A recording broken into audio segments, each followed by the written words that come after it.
শুভেচ্ছা, আমন্ত্রণ দেশ জনপদ লাইভে, সঙ্গে আছি আমি ইশরাত জাহান মনি। এবারে বিস্তারিত। সকল বিষয়ের নতুন বই হাতে পায়নি চাঁপাইনবাবগঞ্জের প্রাইমারি স্কুলের শিক্ষার্থীরা। এ পরিস্থিতিতেই শুরু হচ্ছে ক্লাস। বিস্তারিত জানাতে যুক্ত হচ্ছেন সহকর্মী তারেক রহমান। তারেক, কেন আসেনি নতুন বই এবং সংশ্লিষ্টরা কি বলছেন জানাবেন।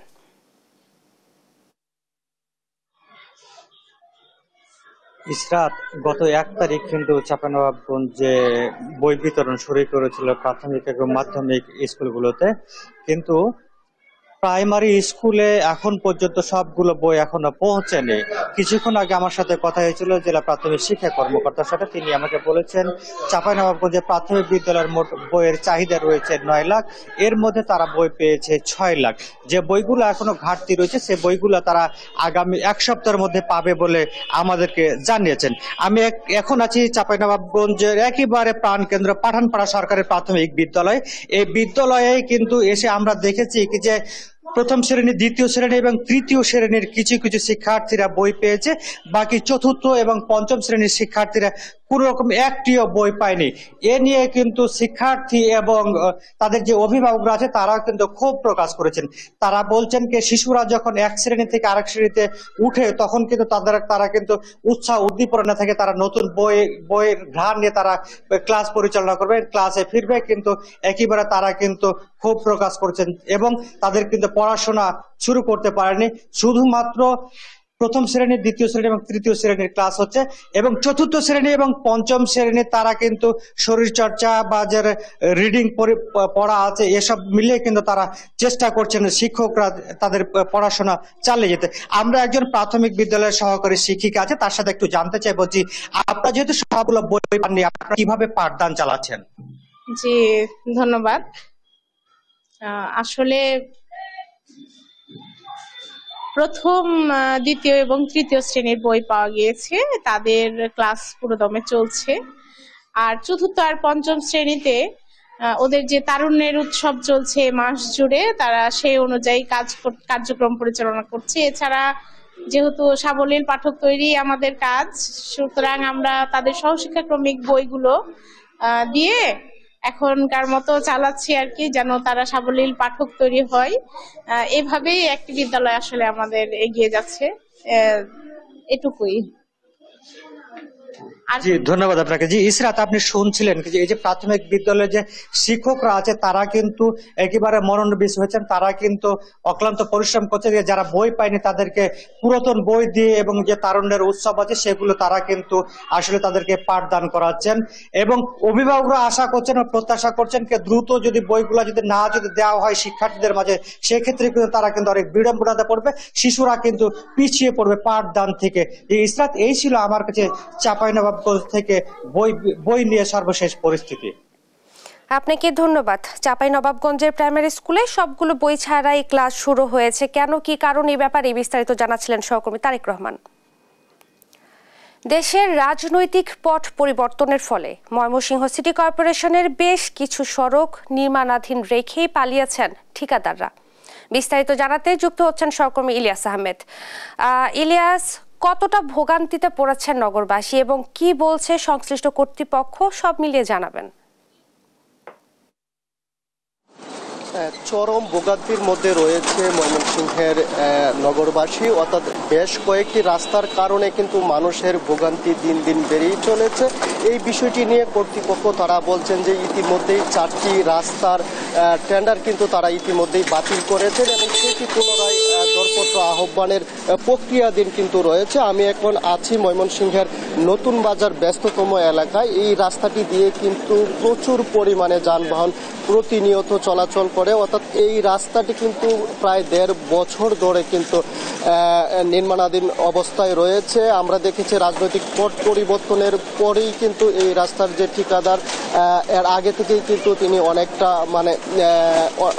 কম সময় ধরে কিন্তু এই রাস্তাটি মেরামত করার যে উদ্যোগ ছিল সেটি কিন্তু এখনো পর্যন্ত ঠিকাদার করেননি এবং তিনি বলছেন যে তারা যেভাবে দরপত্র অনুযায়ী কাজ নিয়েছিলেন, সেই অনুযায়ী কিন্তু সরঞ্জামাদের দাম বেড়ে যাওয়ায় তারা কিন্তু সেই কাজটি এখনো পর্যন্ত সম্পূর্ণ করতে পারেনি, সেই বিষয়টি কিন্তু তারা বলছিলেন। এছাড়াও বাটিকাশর, পলাশপুর এবং কাকডহর এলাকায় কিন্তু বেশ কিছু রাস্তাঘাট রয়েছে একেবারেই নাজুক অবস্থা এবং চলাচলের অনুপযোগী হয়ে পড়েছে, সেইগুলো কিন্তু ইতিমধ্যেই মেরামত অর্থাৎ না হয় সেইগুলো কিন্তু ইতিমধ্যেই 4টি রাস্তার টেন্ডার প্রক্রিয়া কিন্তু বাতিল করা হয়েছে। নতুন করে টেন্ডার প্রক্রিয়ার আহ্বান কিন্তু কিছুদিনের মধ্যেই জানানো হবে, সেই বিষয়টি কিন্তু আমাদেরকে নিশ্চিত করেছেন ময়মনসিংহ সিটি কর্পোরেশনের প্রধান প্রকৌশলী রফিকুল ইসলাম মিয়া। তিনি বলেছেন শুধু সাধারণ মানুষ নয়, এই রাস্তাগুলো দিয়ে অনেক পরিবহন যাতায়াত করে, যার কারণে কিন্তু মানুষের যে চরম ভোগান্তি এবং মানুষের বাড়িঘরে পানি ওঠা সহ বিভিন্ন ব্যবসা প্রতিষ্ঠানেও কিন্তু আমরা দেখেছি যে ধুলোবালুর কারণে কিন্তু অনেক ভোগান্তির মধ্যে পোহাতে হচ্ছে এবং সাধারণ মানুষের দাবি হচ্ছে তারা নিয়মিত কর পরিশোধ করেও ময়মনসিংহ সিটি কর্পোরেশনের বেশ কয়েকটি রাস্তার এই বেহাল অবস্থায় সেটি কিন্তু তাদেরকে ভোগান্তি বাড়িয়ে তুলেছে এবং তারা বলছেন অচিরেই যদি প্রশাসন উদ্যোগ না নেয় তাহলে অবস্থার আরও বেগতিক হবে, সেই বিষয়টি কিন্তু তারা বলছিলেন। এবং আমরা বেশ কয়েকজন ঠিকাদারের সঙ্গে কথা বলার চেষ্টা করেছিলাম এবং তারা কিন্তু আওয়ামী রাজনীতির সঙ্গে জড়িত থাকার কারণে অনেকেই কিন্তু গা ঢাকা দিয়েছেন, তাদের সঙ্গে কথা বলারও কিন্তু সুযোগ হয়নি।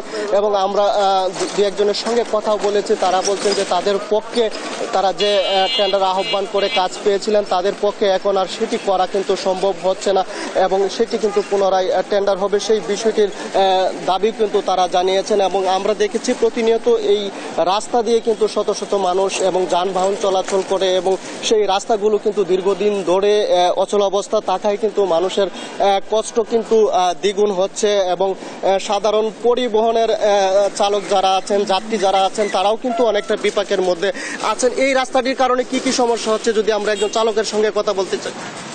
এই রাস্তার জন্য আমরা তো চালা যুক্ত করা পাইতেছি না, ঠেনা লাগে অনেক কিছু, মানে জুই লাগে অনেক ভালো লাগে না, মানে অনেক কষ্ট করে চলতে। আমরা একজন যাত্রীর সঙ্গে একটু জানতে চাই, আপনারা তো নিয়মিত এই রাস্তা দিয়ে চলাচল করেন, কি অবস্থা এই রাস্তাটি?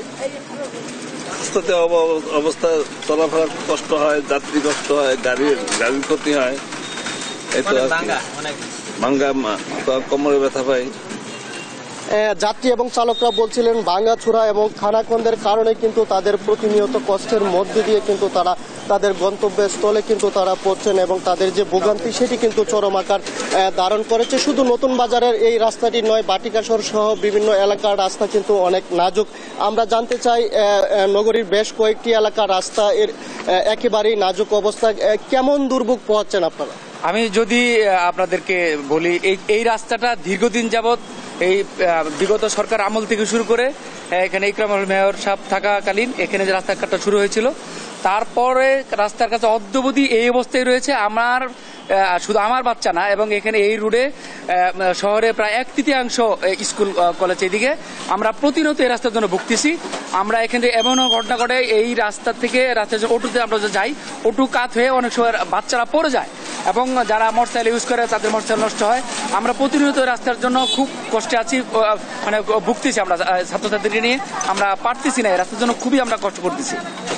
স্থানীয় বাসিন্দারা বলছিলেন কিন্তু তারা প্রতিনিয়ত এই রাস্তাগুলোর নাজুক অবস্থার কারণে প্রতিনিয়ত ভোগান্তির মধ্যে কিন্তু তারা পড়েছেন এবং তারা দাবি জানাচ্ছেন অচিরেই যেন কর্তৃপক্ষ এই রাস্তাগুলো মেরামতের হাত দেন এবং অচিরেই যেন সেগুলো মেরামত হয়ে মানুষের যে ভোগান্তি সেটি যেন লাঘব হয়, সেই বিষয়টি কিন্তু তারা বলছিলেন। এবং আমরা এই বিষয়টি নিয়ে সিটি কর্পোরেশন কর্তৃপক্ষের সঙ্গেও কিন্তু তারা কথা বলেছিলাম। তারা বলছেন এই দুর্ভোগের বিষয়টি স্বীকার করে তারা বলছেন অচিরেই তারা কিন্তু প্রয়োজনীয় ব্যবস্থা নেবেন। এই ছিল আমার কাছে ময়মনসিংহের রাস্তার বেহাল অবস্থা নিয়ে সর্বশেষ। ধন্যবাদ আপনাকে। রাজনৈতিক কারণে ময়মনসিংহে বেশ কিছু সড়কের কাজ এখনো শেষ হয়নি, ফলে ভোগান্তিতে সাধারণ মানুষ। এই ব্যাপারে বিস্তারিত জানাচ্ছিলেন সহকর্মী ইলিয়াস আহমেদ। স্বরাষ্ট্র উপদেষ্টা ব্রিফ করছেন, আমরা সরাসরি চলে যাচ্ছি সেখানে।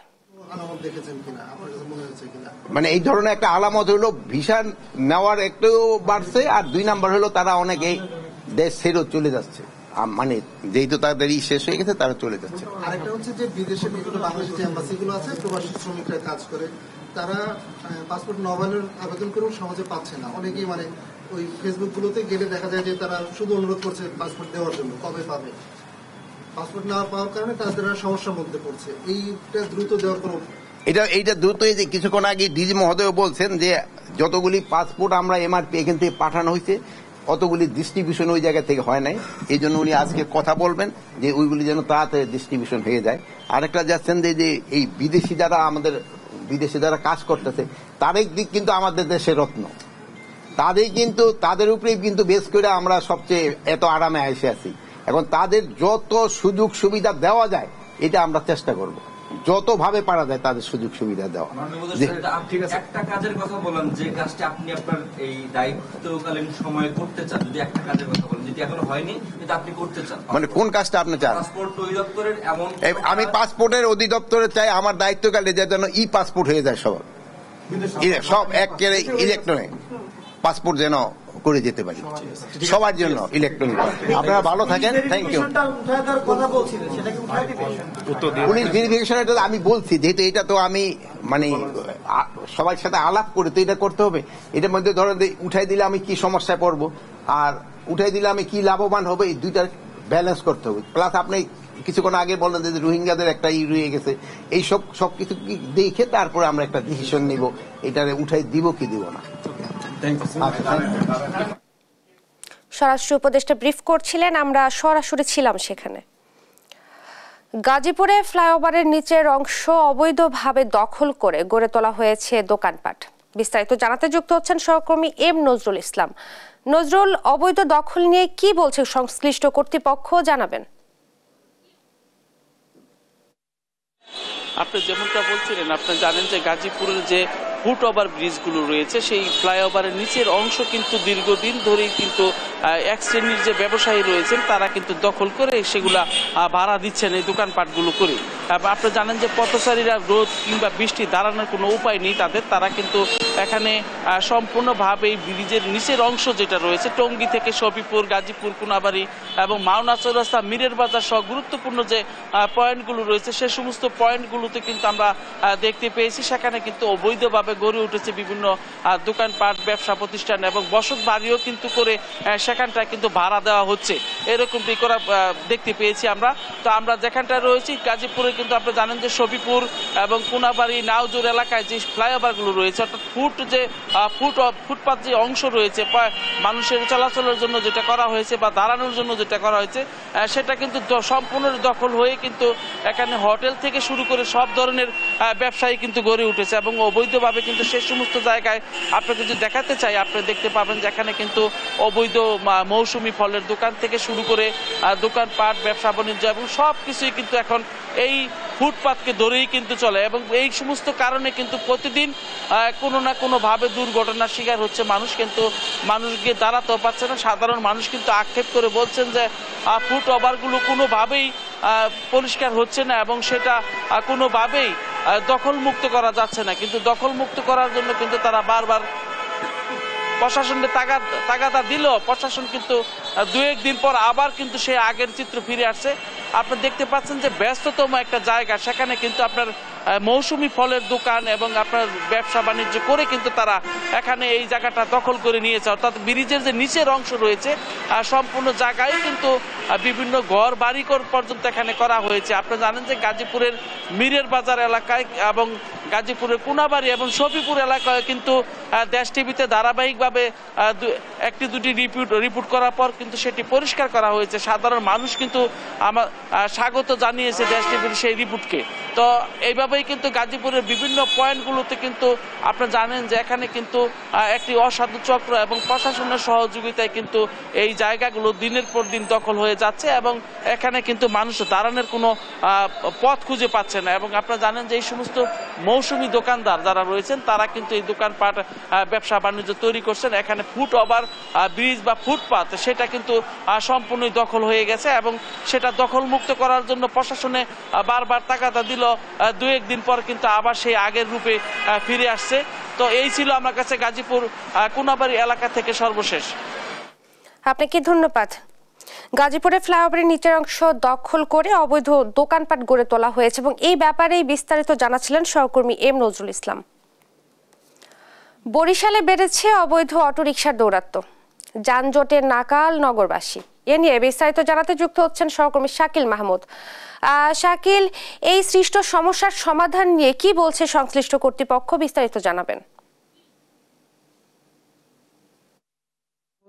দিন যত যাচ্ছে ততই কিন্তু বরিশাল নগরীতে বেড়েই চলছে এই অবৈধ অটোরিকশা এবং হলুদ অটোগুলো। এবং আমরা কথা বলেছিলাম বিআরটি এর কর্তৃপক্ষের সাথে, তারা যেটা জানিয়েছে যে গত 2 বছর আগে তারা একটা জরিপ চালিয়েছিল এবং সেই জরিপে কিন্তু তারা দেখেছে যে বরিশাল নগরীতে প্রায় 12,000 অবৈধ এইসব এই অটোরিকশা এবং হলুদ অটো আছে।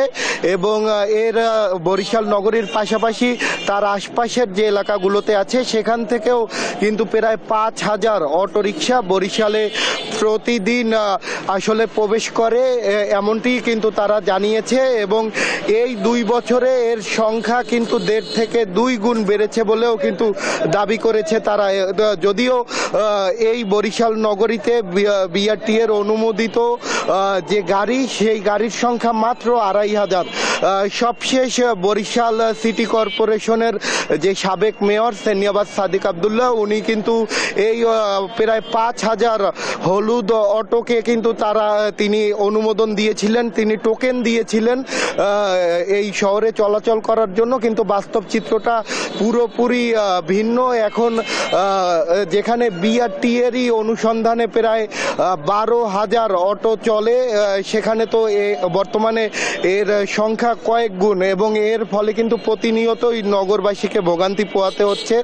এবং যে স্কুল এবং অফিস আওয়ার, যেটা সকাল 8:30 থেকে 10টা পর্যন্ত কিন্তু বরিশাল নগরীর বিভিন্ন অলিগলিতে কিন্তু আমরা দেখে থাকি যে যানজটের ফলে কিন্তু ব্যাপক ভোগান্তি পোহাতে হয়।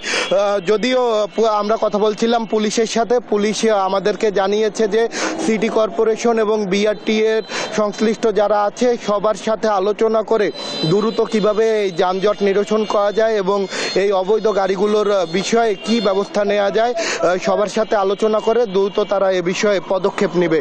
বরিশাল থেকে এতটুকুই ছিল আমার কাছে থাকা সবশেষ। ধন্যবাদ আপনাকে। বরিশালে অটোরিকশার দৌরাত্ম্য বাড়ার কারণে তীব্র যানজট সৃষ্টি হচ্ছে এবং সাধারণ মানুষের ভোগান্তি চরম। এই ব্যাপারে বিস্তারিত জানাচ্ছিলেন সহকর্মী শাকিল মাহমুদ। চট্টগ্রামে দিন দিন বেড়ে চলছে যানজট। অবৈধ অটোরিকশার দৌরাত্ম্য, যত্রতত্র গাড়ি পার্কিংয়ের কারণে যানজট বাড়ছে। দর্শক, বিস্তারিত জানাতে সরাসরি যোগ দিচ্ছেন সহকর্মী আজিজা হক পায়েল। পায়েল, যানজট নিরসনে নগর কর্তৃপক্ষ নতুন করে কোনো উদ্যোগ নিয়েছে কিনা জানাবেন।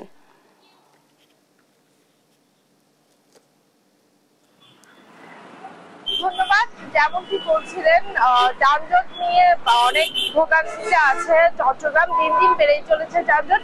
আর যানজটের আপডেট জানাতে আমি আছি এখন চট্টগ্রামের অলংকার মোড়ে।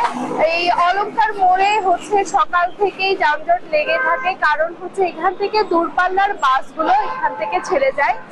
সেই কারণে এখানে রাস্তার এক পাশ সিঙ্গেল বাস দিয়ে একেবারেই থাকে, বন্ধ থাকে, যার কারণে এক পাশ দিয়ে গাড়ি যাতায়াত করতে হয়। ট্রাফিকের সাথে কথা বলে জানতে পারলাম এই এক পাশ লম্বা গাড়ি পার্কিং এর কারণেই এই যানজট লেগে থাকে বলে আমাকে জানিয়েছেন।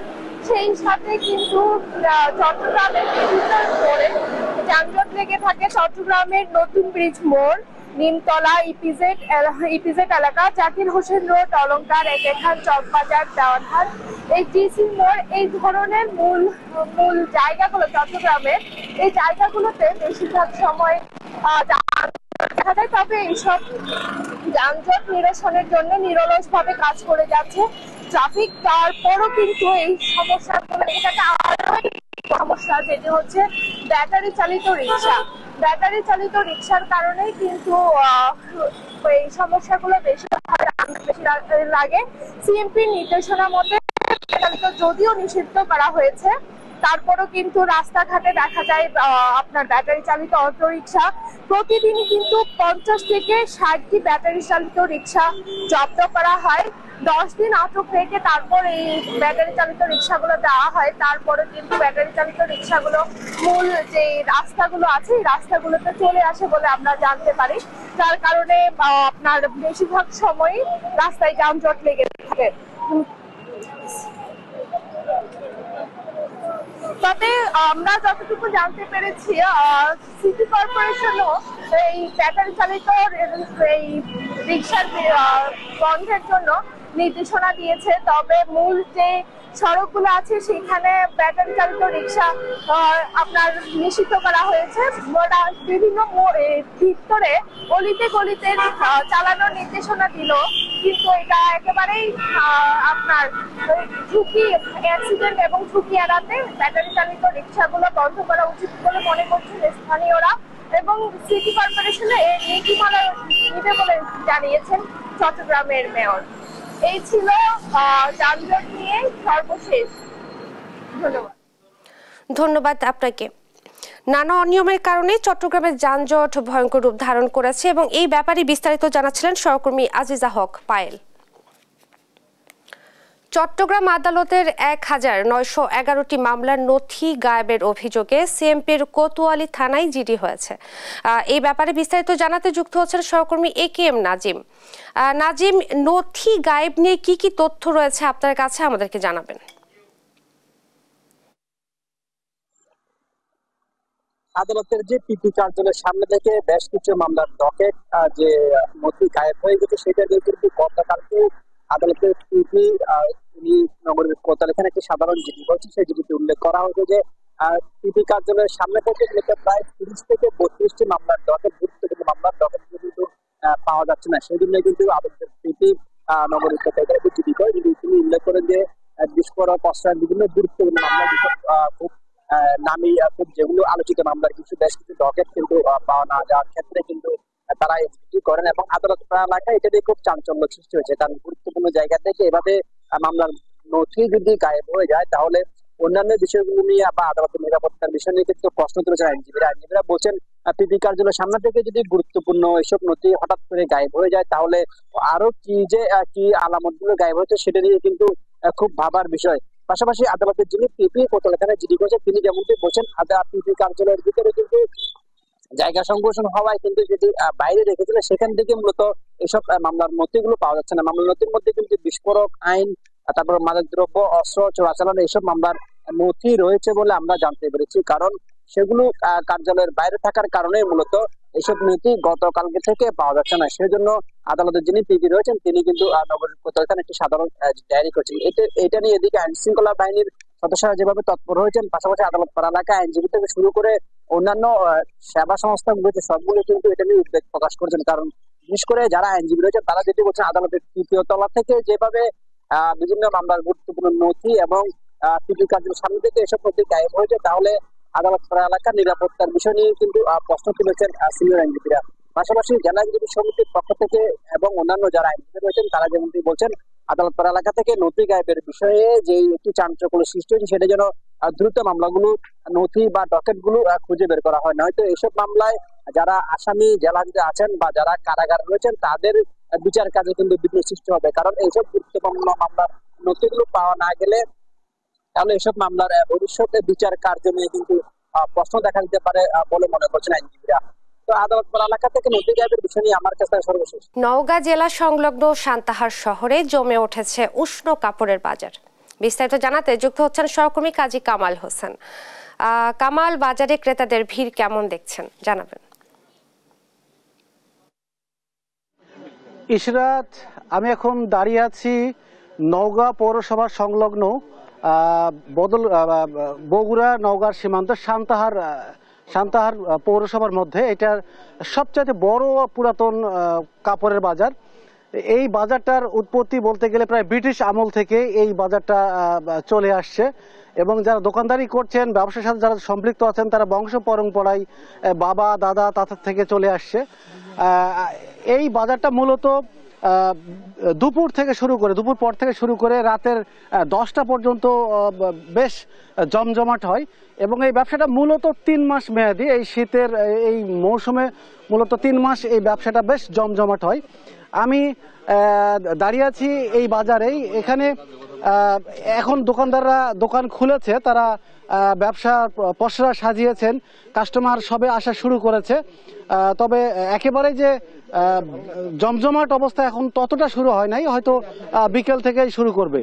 আমরা এখানকার যে ব্যবসায়ী যারা আছেন, আমরা ব্যবসায়ীর সাথে কথা বলার চেষ্টা করবো যে আসলে দোকানদার আছেন, আপনার সাথে কথা বলার চেষ্টা করবো যে আসলে এখানে ব্যবসাটা কেমন হচ্ছে এবং কতদিন মেয়াদি ব্যবসাটা। আসলে এই ব্যবসাটা হচ্ছে আমাদের 3 মাসের। আমরা শীতের 3 মাসে এখানে দোকানদারি করি। 3 মাসে আমরা ক্ষুদ্র ব্যবসায়ী, ভালো আমাদের ইনশাল্লাহ ভালোই হয়, খারাপ হয় না। কিন্তু এবার শীত কম তো, এই জন্য আমাদের অনেক কিছু একটু মাল বেশি হয়ে গেছে, আটকে আছে, বিক্রিটা কম শীতের কারণে। শীতটা একটু কম, ওয়েদারের সমস্যা, যেরকম শীতটা কয়েকদিন আগে ছিল এখন আবার কমে গেছে, এই জন্য কাস্টমারও হালকা হয়ে গেছে।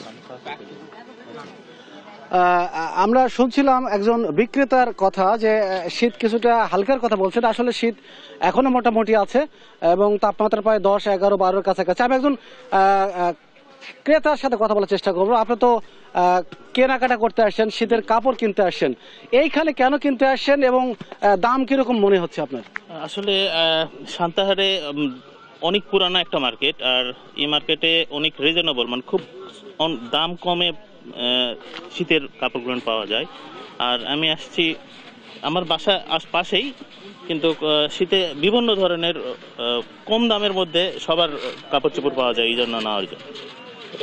ছোট বড় সবার, মেয়েদের, ছেলেদের, ছোট বাচ্চা, সব ধরনের, বৃদ্ধ সবার।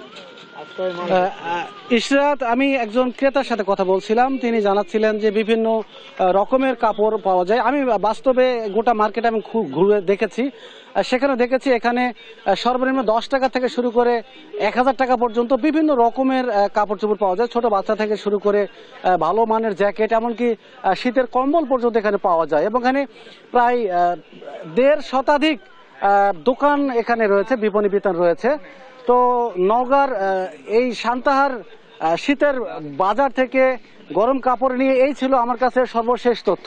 ইশরাত, ধন্যবাদ আপনাকে। নওগাঁ থেকে সান্তাহার শহরে জমে ওঠা জমজমাট শীতের কাপড়ের বাজার নিয়ে বলছিলেন সহকর্মী কাজী কামাল হোসেন। নড়াইলে সাংবাদিকদের উপর হামলার প্রতিবাদে মানববন্ধন করছে বাগেরহাটের সাংবাদিকরা। এ নিয়ে বিস্তারিত জানাতে যুক্ত হচ্ছেন সহকর্মী SS সোহান। সোহান, সাংবাদিকদের দাবি দাওয়াগুলো কি জানাবেন?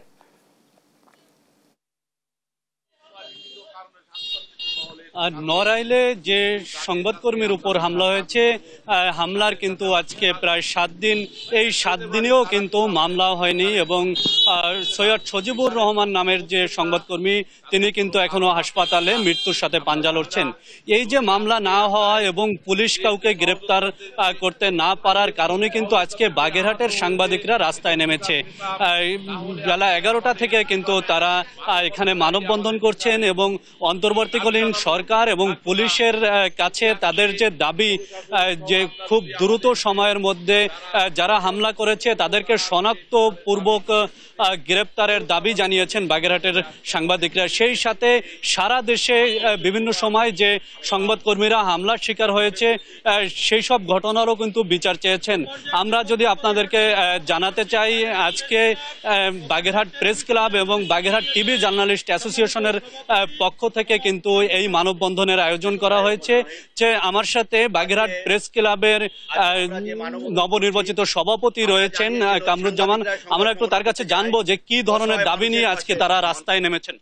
আমরা মূলত আমাদের দাবি হচ্ছে, আমাদের যে নড়াইলের যে সহকর্মীদের উপর যে হামলা হয়েছে, হামলার বিচার চাই এবং যে সকল সন্ত্রাসীরা হামলা করেছে তাদের দৃষ্টান্তমূলক শাস্তি আমরা দাবি করছি। আমরা দেখেছি বিগত ফ্যাসিস্ট সরকারের আমলে সাংবাদিকদের উপর হামলা, সাংবাদিকদের নামে মামলা। এখন দেখছি সেই একই অবস্থা যদি রয়ে যায় তাহলে এ দেশ কোথায় যে পৌঁছবে। আমি এই সরকারের প্রধানকে আমি অনুরোধ করব, ডক্টর ইউনূস সাহেবকে আমি বলবো যেন যাতে এই যে নড়াইলের যে আমাদের সজীব, আমাদের সহযোদ্ধা সজীবের উপর যে হামলা হয়েছে, এই হামলার বিচার চাই এবং আসামিদের অতি সত্বর গ্রেপ্তার করে আইনের আওতায় আনতে হবে। বাগেরহাট প্রেস ক্লাবের সাধারণ সম্পাদক এখানে রয়েছেন, আমরা একটু তার কাছে জানতে চাই যে আসলে সজীবের উপর হামলার বিচার ছাড়া অন্য কোনো দাবি আপনাদের রয়েছে কিনা। শুধু সজীব নয়, আমরা আজকে সাগররুনি সহ যত সাংবাদিক সতীর্থ আমাদেরকে আহত হয়েছে, নিহত হয়েছে, সকল সাংবাদিকদের বিচার আমি এই বর্তমান সরকারের কাছে অনুরোধ করব।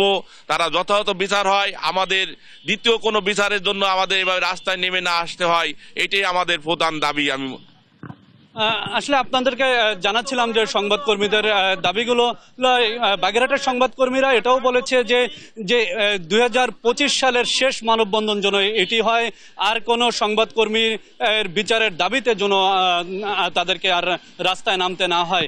এই ছিল বাগেরহাট থেকে আমার কাছে সৈয়দ সজিবুর রহমানের উপর হামলাকারীদের বিচারের দাবির খবরের সর্বশেষ। সোহান, ধন্যবাদ আপনাকে। দর্শক, চিফ প্রসিকিউটর কথা বলছেন, আমরা সরাসরি চলে যাচ্ছি সেখানে। হয়ে যাবে, আমরা প্রসিকিউশনের পক্ষ থেকে কোনো মামলার সুনির্দিষ্ট সময়রেখা ঘোষণা করতে পারি না। আমরা যেটা পারি, আশাবাদ ব্যক্ত করতে পারি, আমাদের তদন্ত সংস্থা দিনরাত কাজ করছেন, আমাদের প্রসিকিউশন দিনরাত কাজ করছেন, কিন্তু বিচারের আমাদের উপরে আপনাদেরকে খুব ক্লিয়ার করে বলি যে আমাদের উপরে কোনো চাপ নেই, আমরা স্বাধীন এবং নিরপেক্ষভাবে কাজ করছি। এই বিচারটাকে সুষ্ঠু করার জন্য যতদিন সময় প্রয়োজন ততটুকুই সময় নিব, একদিনও বেশি নেওয়া হবে না। তবে আপনাদেরকে আগেও যেটা বলেছি যে আমরা চাই সম্ভাব্য দ্রুততম সময়ের মধ্যে এই সীমাহীন যে বর্বর অপরাধ সেগুলোর বিচার সমাপ্ত হোক। 2025 সাল আমাদের টার্গেট। তার মানে এই নয় যে সমস্ত আইন ভঙ্গ করে একটা নির্দিষ্ট সময়ের মধ্যে আমরা জোর করে একটা কিছু করবো, তা নয়। নিরপেক্ষ সুষ্ঠুভাবেই হবে, কিন্তু একদিনও ডিলে করা হবে না, এটা আপনাদেরকে আমরা বলতে পারি। আজকে যে অর্ডারটা দিয়েছে এটা কয়টা অভিযোগের ভিত্তিতে? অভিযোগ আমাদের কাছে তো অনেক অভিযোগ আছে, সবগুলোকে একসাথে করে মোটা দাগে আমরা একটা মামলা আজকে দায়ের করেছি। এর আগে অন্য মামলায় গ্রেফতার আছে, এখন পর্যন্ত যাদের বিরুদ্ধে ট্রাইব্যুনালে অভিযোগ আছে কিন্তু অন্য মামলায় তারা থানায় গ্রেফতার আছে, তাদেরকে এখানে গ্রেফতার দেখানো হয়নি এখন পর্যন্ত, বা আপনারা আবেদন করেননি, এরকম সংখ্যা কতটা আছে? না না, আমাদের অন্য মামলায় গ্রেফতার আছে, অথচ আমাদের এখানকার আসামি যারা ছিলেন অতীতে তাদের সবাইকে গ্রেফতার দেখানো হয়েছে। টুকটাক দু একজন বাকি থাকতে পারে, এটা আমরা একটু ক্রস চেক করে দেখব। যখনই আমরা জানতে পাচ্ছি যে আমাদের এখান থেকে যাদের বিরুদ্ধে গ্রেফতারি পরোয়ানা জারি হয়েছে তারা অন্য কোনো মামলায় গ্রেফতার আছেন, অথচ আমাদের মামলায় গ্রেফতার দেখানো হয়নি, আমরা ইনফরমেশন পাওয়া মাত্রই তাদেরকে এখানে গ্রেফতার দেখানোর ব্যবস্থা করার জন্য কোর্টের কাছে আবেদন করছি, যেহেতু গ্রেফতারি পরোয়ানা তাদের বিরুদ্ধে অলরেডি আছে। সুতরাং আমার জানা মতে এখন পর্যন্ত এরকম কেউ নেই যাদের বিরুদ্ধে গ্রেফতারি পরোয়ানা আছে অথচ জেলে থাকার পরেও তাকে শোন অ্যারেস্টেড করা হয়নি, এরকম নাই। তবে যদি দুই একটা এরকম পেয়ে থাকি তাহলে আমরা তাৎক্ষণিক ব্যবস্থা গ্রহণ করব।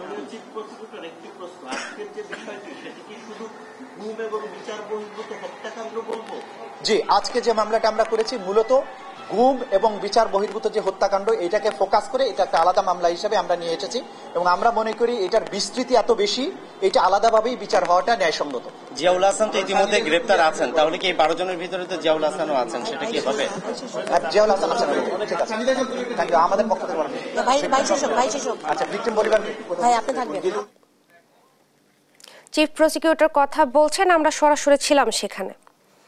এই ছিল এখনকার দেশ জনপদ লাইভ। পরের বুলেটিন দেখার আমন্ত্রণ রইল। এছাড়া দেশ টিভির সর্বশেষ সব খবর পেতে ভিজিট করুন www.desh.tv। ফেসবুকে আমাদের সঙ্গে যুক্ত থাকুন দেশ টিভি অথবা দেশ টেলিভিশন পেজে। সর্বশেষ সব ভিডিও পেতে ইউটিউবে আমাদের হ্যান্ডেল @দেশ টেলিভিশন অথবা @দেশ টিভি নিউজ লিখে সার্চ করুন। ধন্যবাদ সবাইকে।